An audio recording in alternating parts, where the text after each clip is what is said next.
welcome to the Badass Breastfeeding Podcast. This is Dianne, your lactation consultant. And this is Abby, the Badass Breastfeeder. And I would like to invite you to check out badassbreastfeedingpodcast.com, where we have all of our other episodes, our resources page, and information about scheduling your very own one-on-one online lactation consultation with Dianne. And our sponsor page. If you ever need anything, see if you can give any of our sponsors your business because they make this podcast possible. And while you're there, you can scroll down and enter your email address, and we will send episodes straight to your inbox every week. We're also on Patreon, and we would like to see you there. If you join, you could still join in time to hear, maybe not. To be for January's Zoom hangout, but maybe not. But anyway, well, that's next week. Yeah, maybe not. Yeah, but this episode, this will come out afterwards. Yeah.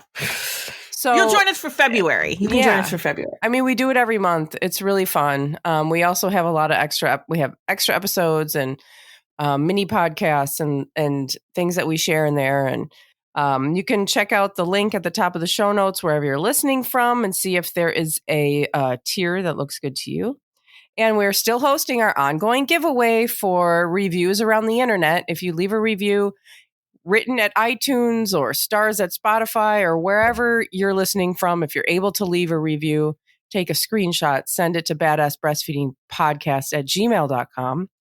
And we will send you a goodie bag of stickers, podcast stickers, and thank you for nursing in public cards. And include your address, please. And that'll be sent to you. And that's really fun. And that's ongoing. And people do it. So don't be shy. Somebody just sent an email recently and was like, I don't like to ask for things. But please ask for them because we want you to have them. And it's now Dianne has our review of the week. Yes, and I am so glad I found this podcast. I am not one that usually listens to talk shows or podcasts, but I have been made a follower by the amazing support and information that comes from listening to these ladies. On the occasion that a show goes down a rabbit hole, as any conversation with a best friend or a sister can go, it is always with quality information and it's easy to follow back to the original topic, which I believe is a gift to keep people interested with the natural branching of conversations. I found this podcast at 4 months breastfeeding, and my boy is almost 10 months now. And though I was always determined to breastfeed as close to 2 years as I could get, it eased my anxiety about the ups and downs I was not expecting. With my continuing to exclusively breastfeed, I find my community of like-minded individuals gets smaller the older he gets because so many have gone to just bottles or weaned early, and I thank you for being part of my village. Thank you so much for this. It really makes me think about how small that village can get when you're breastfeeding a toddler. Yeah. I know. And I'm lucky. I live in Chicago. So it's a big city where you're able to find, there's usually just a bigger pool of things to choose from. And I was able to find people who were extended breastfeeding, but I had to look and I just remember that making like all the difference. And it's not like, it's not like I can't hang out with somebody who's not breastfeeding a toddler. Like, that's not it. It's just that when somebody is doing something, especially something that's a little bit like outside the lines, a little outside the box, then you feel like you're alone. And finding people who are doing that is just, God, I remember those people are they're still my closest friends. It's amazing. Yeah. It really is. And it's, and so it's hard. And it's true that like that village getting smaller and smaller is just, that's hard.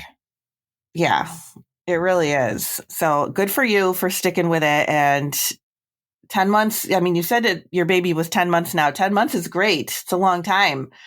You're doing amazing. And keep it going if that's your goal. We're here for you. We'll always be here for you. Yeah. Congrats. So, yeah, that's awesome. But we have a couple of things. We're going to get to our topic. We have lots to talk about today.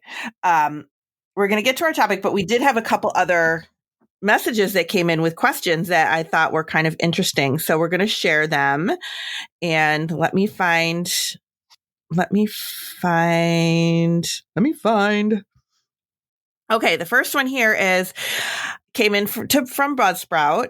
It says, I'm curious, for moms who decide not to breastfeed at all from birth, how does it affect their boobies during the stage of postpartum? Would their mature milk still come in? Should they expect engorgement and have to pump anyway? This is a great question. And I think sometimes I just take for granted that people know what's going to happen to their bodies, but you really don't. Like, you just don't know what's happening to your body. Right. How would you know? And yes, your milk still comes in. So your body your body knows you had a baby. And the way it works is as soon as your placenta is delivered, that triggers hormonal responses and hormonal changes that trigger your milk to come in. And your milk does come in like a freight train when you are not breastfeeding. So it does take a little time. You do get engorged. You do get full. You do get uncomfortable. And it takes a few days for things to kind of start to dry up. If you're not using that milk, if you leave your breast full, very full like that, and you're not using that milk, everything dies out pretty quickly. But you will be uncomfortable for a few days. It definitely will. I remember when I was working in the pediatric office, somebody called and asked about it. What should she do? And said that her doctor, her OB, told her to bind her breasts. Oh, because that's still something that people say, which is not something that you should be doing. It's just the process. It's a hormonal process. It's just the way things work. So yes, your milk still comes in, and yes, you're going to be uncomfortable. There used to be a shot, right? Like in the 70s, people used to get a shot that would, I guess, counteract probably the hormones or whatever. But people started stroking out. Yeah, from that. Yeah, which obviously we don't want that to happen either. Do that anymore. So no, they stopped doing that. But people might think that you can still do that. When I was working at a hospital years ago, I remember people saying like, "Oh, you can just get a shot to dry that up." Like family members would say that to their new mom that they were there to visit, and be like, "You can just get a shot to dry your milk up. Don't let them try to talk you into breastfeeding. You can just get a shot to dry your milk up." Yeah. And it's like, no, they don't do that anymore. Get with the program, Aunt May. It doesn't happen like that anymore. So our second one comes also again from Buzzsprout. Said, we have hit 13 weeks and I have a slight oversupply that is regulated down to be just what my baby needs. She is starting to sleep 6 to 7 hour long stretches at night, and I'm confused on whether I need to get up and pump or not. I would love to get that extra sleep, but I see conflicting information about keeping your supply up. My pediatrician also said that I need to pump every 3 hours, but I'm skeptical. Help. Such a good question.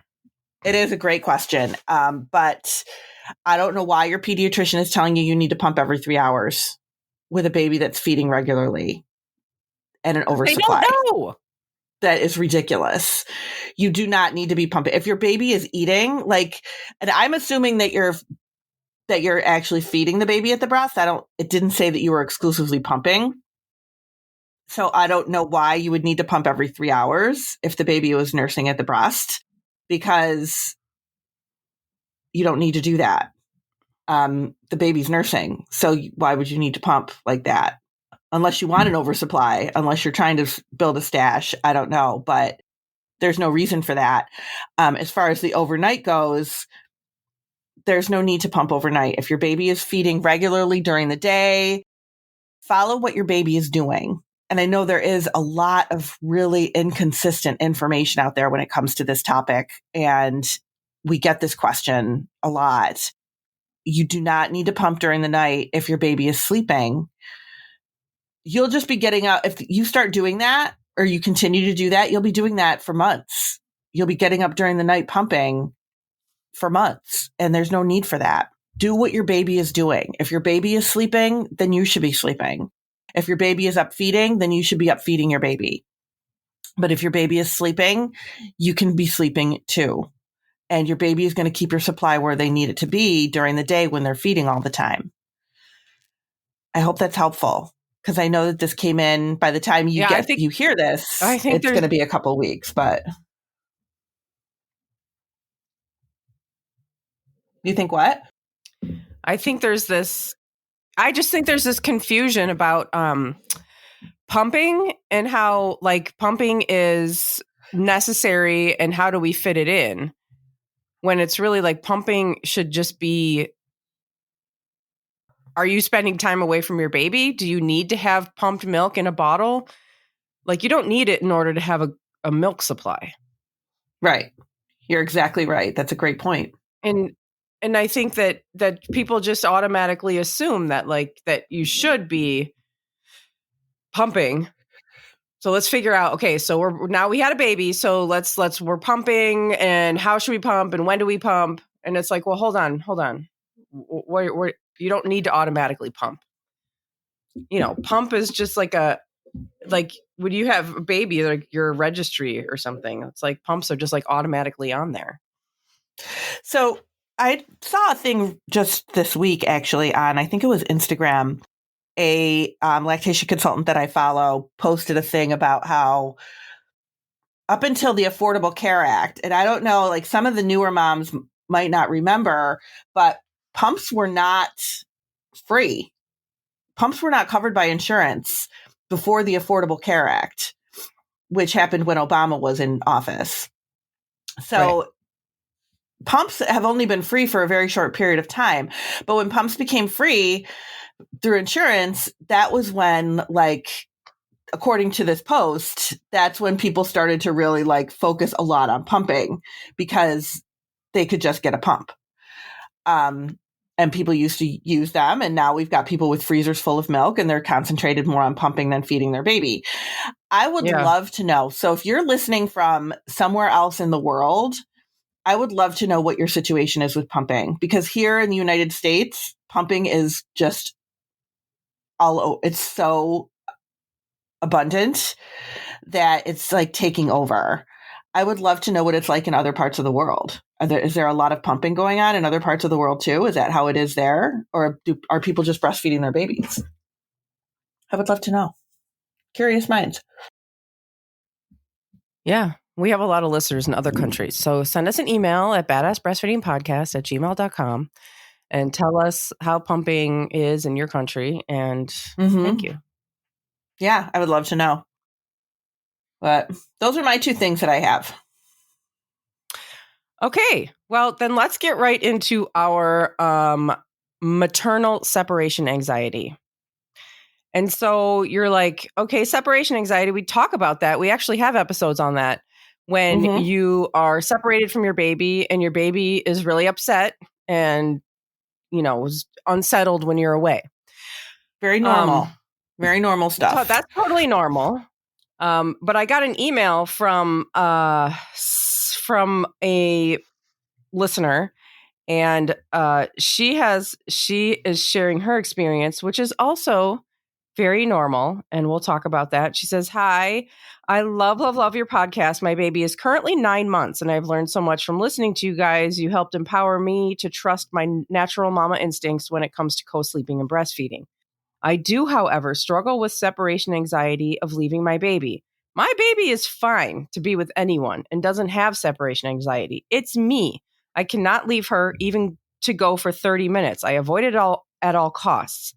I've left her maybe 3 times since she was born. Just wondering if you can give us some advice on that." Aww. So, yeah. So this is called maternal separation anxiety. And it is a thing. That's a thing that exists. It's a real thing. And let's talk about what that is. And so I think it's important to remember that anxiety is a tool. It's this, your warning from your body to look out for danger. It's there to help you and to guide you and protect you. It's ultimately there to protect you. But sometimes it gets, especially with, I would just say people in this day and age with everything that's going on and our stressful lives, like it gets, it starts to trigger, it gets fired, it gets worked, you get sent into that fight or flight response when there is no danger. And so it kind of misfires. So that's important to remember, first of all, that that anxiety is trying to protect you. Now, it happens when there's nothing to be protected about and it actually starts to work against you. And so this maternal separation anxiety can look different. And it's also important to remember that anxiety looks different for everybody. When I'm having a panic attack, I am like, I'm walking around, I'm moving around, I'm shaking, I'm like in kind of a more traditional panic. When my mom has a panic attack, she is like she loses all of her muscle use. Oh, wow. Like she's like a bag of bones on the floor. Like she'll just fall down. Oh my gosh. And she like can't lift her arms. I've never seen anything like that before. Clearly we have a lot of anxiety in my family, and we're all medically treated with medication for it. And it looks different in each of us. So you could see that you'll have increased irritability, excessive worry, a negative mood. You might feel anger. You might feel rage. You'll have this catastrophic thinking like, oh my God, something's going to happen to my baby. I remember having this there's those postpartum intrusive thoughts come in. I remember having these thoughts of like, there'll be a chair is somehow going to get set down on my baby's head. It would just intrude into my mind, and there was no possible way. Why would my baby's head be under a chair anyway? Like it didn't, there was no logic to it. It was just catastrophic and obviously sent me into a panic. You might feel guilty leaving with your child with other people, even if it's your partner. Increased need to control every aspect of your child's care. Physical symptoms like nausea, headache, racing heart, and panic. And it's, this is anxiety and this is normal. And it's especially normal postpartum. There's postpartum anxiety. There's postpartum anxiety, mood disorders, obviously. But, any level of anxiety postpartum is pretty normal. People are experiencing some level of anxiety. If it's debilitating, if it is interrupting your ability to kind of get through your day, then I would suggest seeking some treatment for it from a therapist. Or this sometimes happens I would say this probably mostly happens with people who have experienced anxiety previous to having babies. Maybe you had anxiety, depression, something like that. You felt like you had it under control, then you had a baby, and here it is again. That's what happened to me. So some tips. Let's just get into some tips to deal with this, because it is totally normal. And it's not, I remember this very much when I was a young parent with my first. I never left him. I was too nervous. I still get nervous leaving my family. I like to have control. I like to, I worry that people are not going to do it right when I'm gone.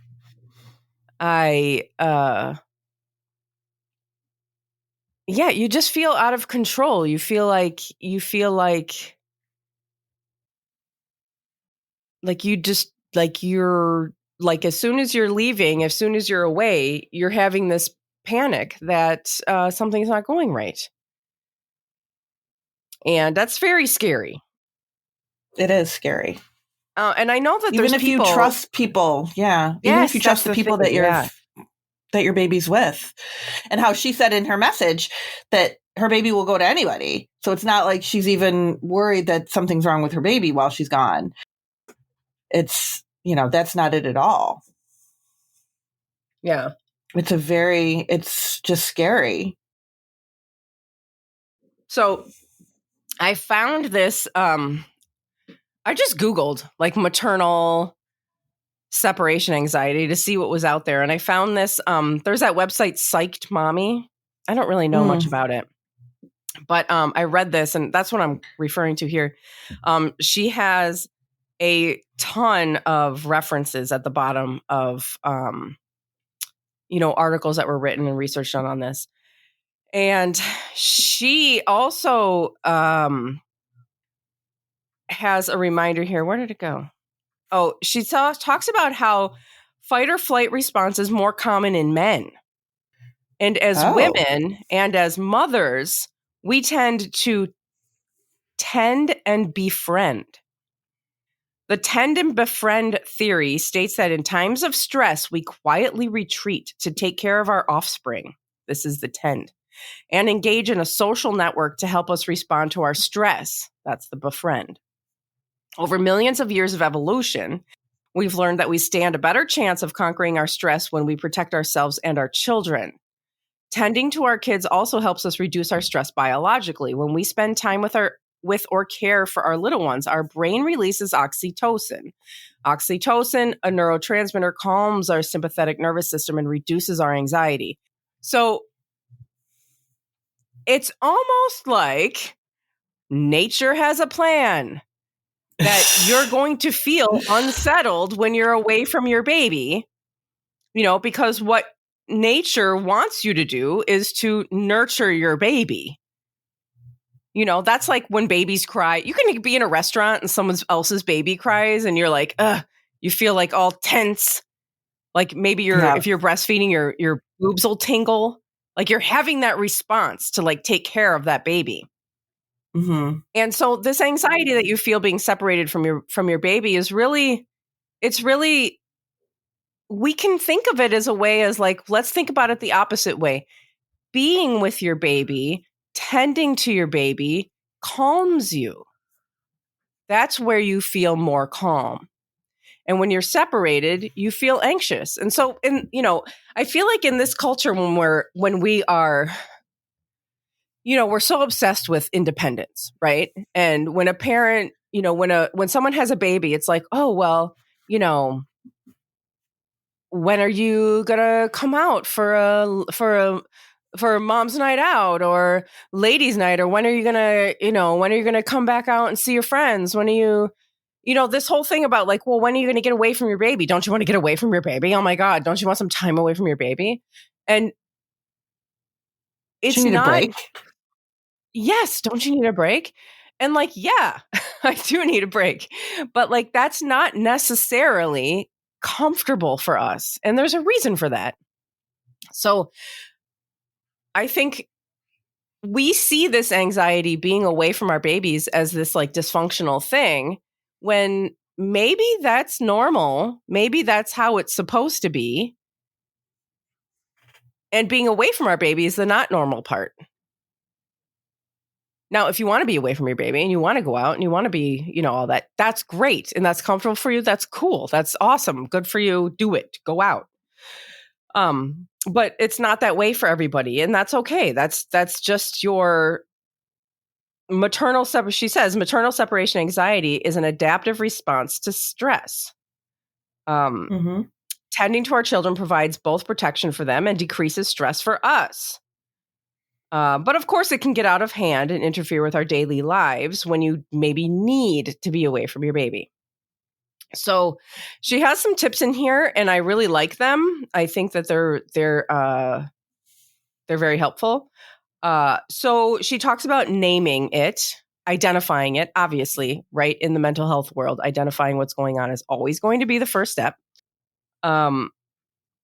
And so some examples of what you can say to yourself is, I'm feeling really anxious. I know you're a good parent. I just have this overwhelming feeling that I'm the only one who can take care of him right now. I just need you to know how I'm feeling. So you could talk to your care provider about like, I'm very anxious. I'm feeling very overwhelmed about being away from my baby. And I need you to know, that this is how I'm feeling. Mm-hmm. And then you can also I like how she talks about this. Next one is preparation. Preparation is anxiety's mortal enemy. And I have found that to be true in my long battles with anxiety. is that the more you prepare for a certain situation that you are anxious about, the better that you're going to feel. So you can prepare your caregiver. Like, this is how I like things to be done. I want, I get really, really, you can tell them I'm really worried. This is how I like things to be done. This is how I expect, bedtime to go. This is how I expect nap time to go. Feeding. This is how much I want to be, my child to be fed. And just give them like a rundown of how you want things to be. And maybe you just kind of running down the plan with your care provider, getting that out verbally, talking it out, can help you feel like there's a plan, and that can bring your anxiety down a little bit. Mm-hmm. It's a great tip. Yeah. And so we are constantly visualizing all these terrible things happening.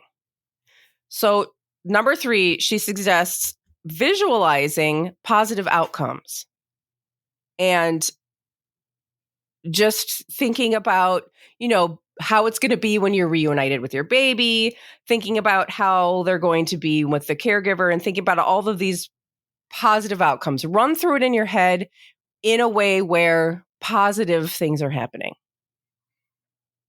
And I mean, when you go away and you come back and see your baby, like, that is so fun. Mm-hmm. Like, like, it's so fun. It's so fun to come back and see your baby, and your baby's so happy and you're so happy. And like, it's fun. Just think about, the fun things and visualize them and try to run those scenarios in your head. You can also visualize the negative things. What if the baby cries? What if the baby is crying when you leave? Okay, visualize your caregiver calming your baby. And visualize, kind of run through the scenarios in your head and have the negative things that you're thinking about have a positive outcome, if that makes sense. No, that makes sense.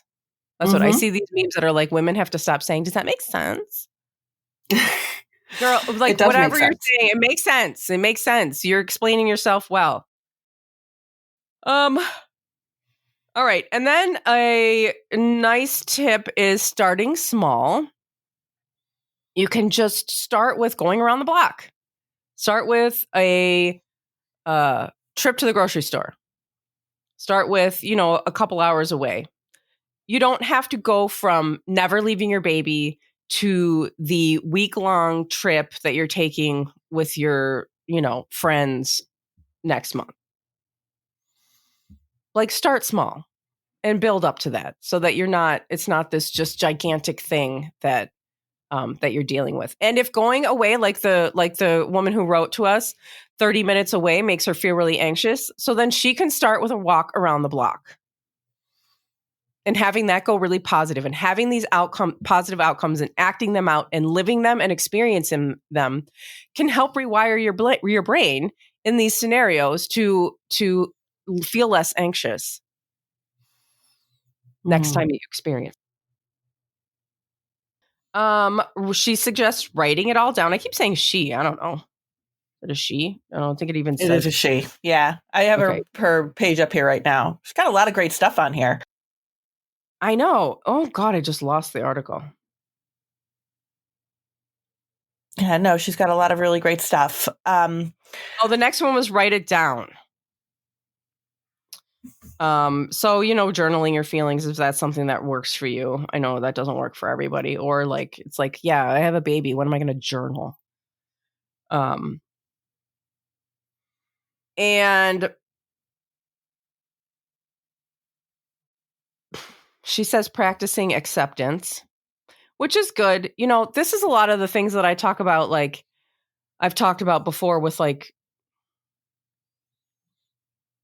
feeling so anxious about like your baby crying or your baby being unsettled. Like, you take a shower, when you're in the shower and your baby's, you put your baby in a bassinet and they're screaming their head off the whole time. I used to like run out of the shower and be like, oh my God, my baby's in distress. And then by the time I had my second, I was like, okay, I'm in the shower. Okay, I'll be out in a few minutes. I'm going to finish. You're screaming your head off and you're upset. And that's okay. I'm going to finish my shower. I know that you're safe. You're in the little bassinet. And when I'm done, I'm going to get out and pick you up.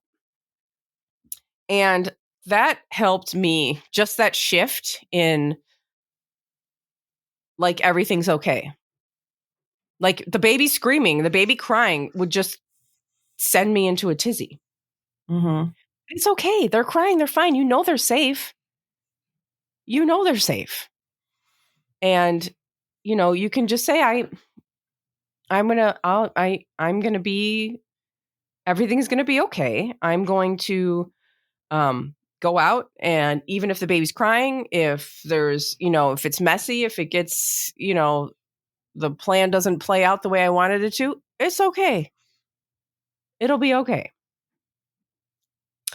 And then, of course, the last tip from this person and from me and from anybody else in probably the mental health world is if it is interfering with your ability to live your life and get the things done that you need to get done or that you want to get done, seek help.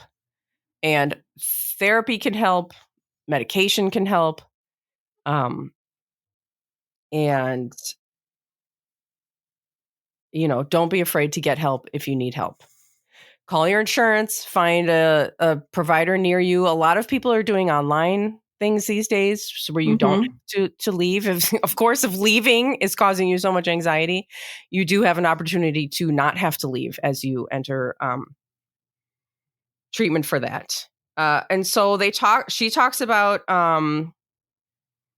how there's a lot of things that can cause postpartum anxiety. It's pre-existing mental health conditions, like I talked about. Anxiety and depression developed as a result of pregnancy, so those postpartum mental health disorders, miscarriage or other child loss, birth trauma. Don't let anyone try to tell you that you had a healthy baby and so you should just get over it. The lack of social and emotional supports. If you are isolated and you are feeling like you're the only one who's going through these things.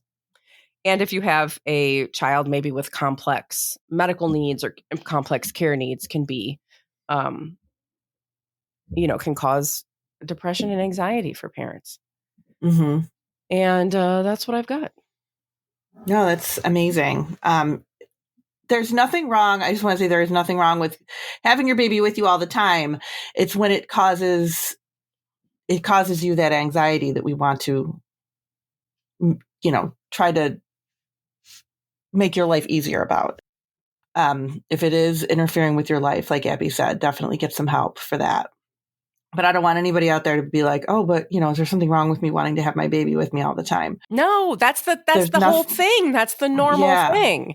Yeah, that's normal. You don't see like you don't see a tiger give birth to her babies and then be like, oh, I gotta go. Well, maybe they do actually and go get some food, but I need a break. I just need to get away. You just had a baby. Like that's literally where you are supposed to be. Mm-hmm. And there's a reason why that makes you feel less anxious than being away from your baby. Because this is, we're wired to want to be taking care of our young. Yeah. So that's okay. But when it starts to become debilitating. Yeah. Certainly if you have to go to work, if you want to do these things and it's, yes, when it becomes debilitating. And I've been there. I know that that's a horrible place to be. Yeah. So thanks for listening. Thank you. Bye. Bye.